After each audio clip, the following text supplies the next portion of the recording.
The RTX 2080 and RTX 2080 Ti are really powerful cards, but even they are struggling to get really good FPS with ray tracing enabled. And with ray tracing technology already only being supported by a handful of games, the RTX 2080 and 2080 Ti don't really make that much sense.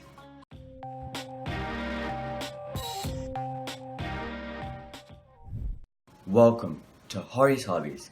So first, let's take a look at the performance without ray tracing enabled. So starting off, the RTX 2080 Ti is on average 23% faster than the GTX 1080 Ti at 1440p. At 4K, the RTX 2080 Ti is on average 30% faster than the GTX 2080 Ti. So as you guys can see, there's a pretty good generational gap between the flagships of the two series.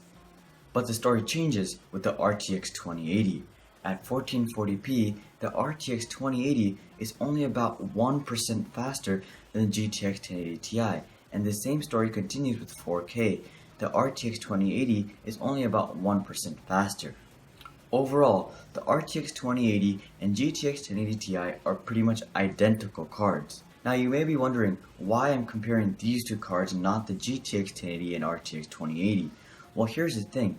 The RTX 2080 is still more expensive than the GTX 1080 Ti, so only people who are considering to get the GTX 1080 Ti are going to consider the RTX 2080. So it makes more sense to compare those two than the GTX 1080 and RTX 2080.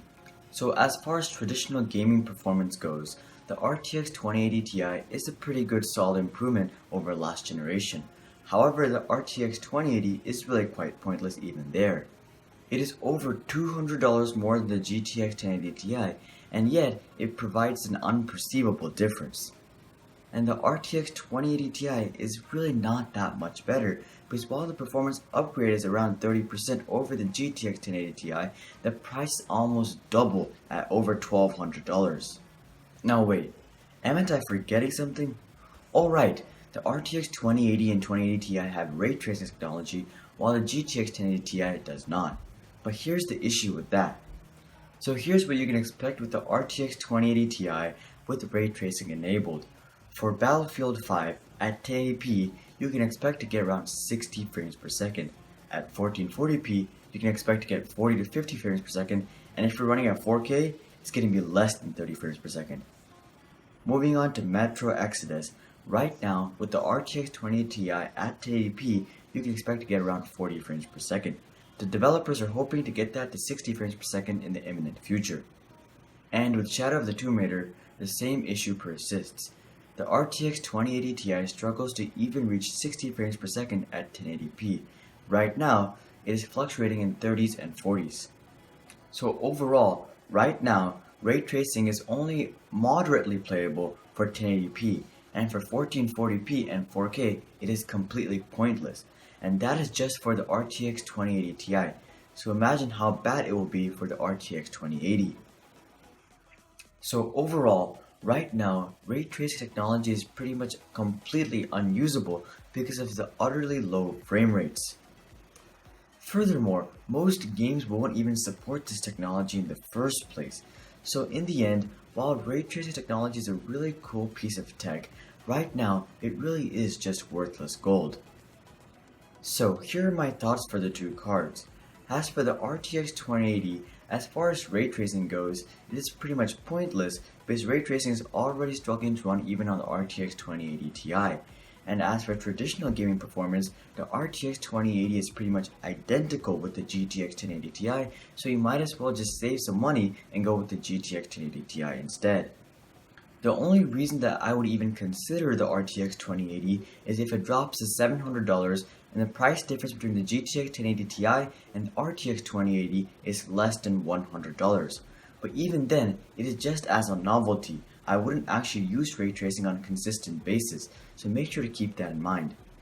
As for the RTX 2080 Ti, again, ray tracing technology is completely pointless because it's only just playable at 1080p.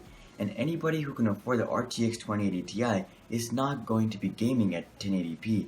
And for the few souls who are gaming at 1080p and can afford the RTX 2080 Ti, just please don't buy this card. Instead, just go out and buy a GTX 1080 Ti and grab a brand new 4K monitor because that will probably be cheaper, and the resolution increase that you will see will be a lot better than whatever you will get out of ray tracing. I think the RTX 2080 Ti is a solid upgrade in traditional gaming performance, but I really don't think it's justified by its price.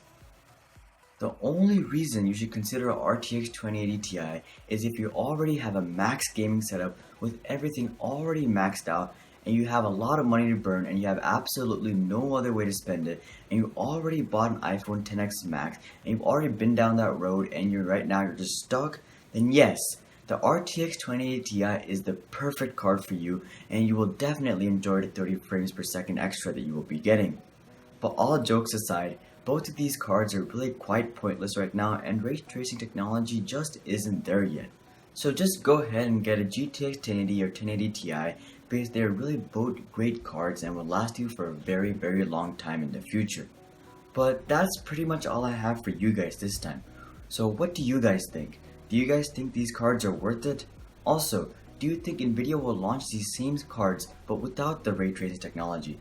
For example, a GTX 2080 and a GTX 2080 Ti, maybe for $600 to $700 for the GTX 2080 and $700 to $800 for the GTX 2080 Ti, because then these cards will make a lot more sense. Make sure to comment down below what you guys think, because I do read all my comments and I'm curious as to what you guys think, so make sure to post your thoughts. Also, if you guys like this video, then make sure to drop a like and consider subscribing if you want to see more videos just like this one. But until then, I'm Hari, and I'll see you guys on the next one.